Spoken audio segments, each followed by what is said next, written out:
அனைவருக்குமே வணக்கம். சற்று முன் கிடைத்திருக்கக்கூடிய ஒரு மிக மிக முக்கியமான செய்தி ஒன்று வெளியாகி உள்ளது. சற்று முன் செந்தில் பாலாஜி பண்ணை வீட்டில் பதுங்கியிருந்த அசோக்குமார் அதிரடி கைது.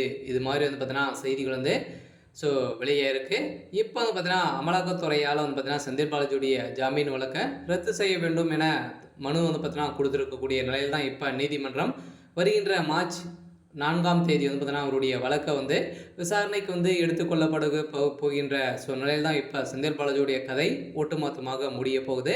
இதற்கு உறுதுணையாக இருந்த அவருடைய தம்பி அசோக்குமார் அவர்களும் பார்த்தீங்கன்னா ஒரு முக்கிய புள்ளியாக இருக்கா இல்லையா இந்த விவகாரத்தின் அடிப்படையில் செந்தில் பாலாஜியுடைய தம்பி ஒரு முக்கிய எவிடன்ஸாக தான் இருக்கார். அங்கே சென்றிருந்த போலீஸார்களையும் அங்கே அமலாக்கத்துறை அதிகாரிகளையும் பார்த்தீங்கன்னா தாக்கிய சம்பவத்தின் அடிப்படையில் செந்தில் பாலாஜியுடைய தம்பி அசோக்குமார் அவர்கள் பார்த்தீங்கன்னா இப்போ தலைமறைவாகவே இருந்திருக்காரு. இனிமேல் பார்த்தீங்கன்னா அவர் ஈடுபடாமல் இருந்திருக்கக்கூடிய நிலையில் இப்போ செந்தில் பாலாஜி சம்மந்தப்பட்ட இடங்களில் திடீர்னு ரைடுகளும் நடந்திருந்த நிலையில் அவருடைய பண்ணை வீட்டில் பார்த்தீங்கன்னா இருந்து வருவதாக ஒரு ரகசிய தகவல் கிடைத்திருக்கக்கூடிய நிலையில் தான் இப்போ அவருடைய தம்பி அசோக்குமார் கைது செய்யப்பட இருக்காரு.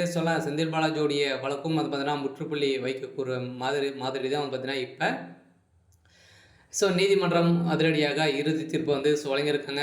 வருகின்ற மார்ச் 4ஆம் தேதி தள்ளி வைக்கப்பட்டிருக்கக்கூடிய நிலையில் இந்த நிலையில் செந்தில் பாலாஜி உச்சநீதிமன்றம் விதித்த நிபந்தனைகள் மீறிவிட்டதாகவும், எனவே அவருக்கு வழங்கப்பட்ட ஜாமீனை ரத்து செய்ய வேண்டும் எனவும் கோரிக்கை அமலாக்கத்துறை தரப்பில் உச்சநீதிமன்றத்தில் புதியதாக மனு தாக்கல் செய்யப்பட்டுள்ளது.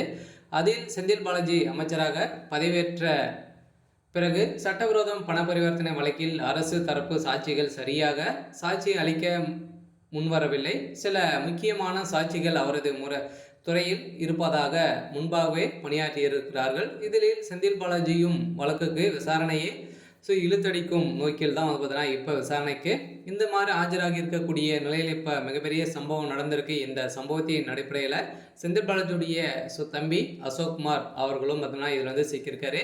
இதன் அடிப்படையில் தான் வருகின்ற மார்ச் 4ஆம் தேதி செந்தில் பாலாஜி அவர்களுக்கு என்ன தீர்ப்பு வழங்க போகிறாங்க அப்படின்றது தான் எல்லாருடைய கேள்வியாக எதிர்பார்ப்பாக இருந்தாலுமே இப்போ செந்தில் பாலாஜியுடைய ரகசிய வீட்டில் சிக்கியிருந்த நிலையில் தான் இப்போ வசமாக அவருடைய தம்பி இருந்திருக்காரு.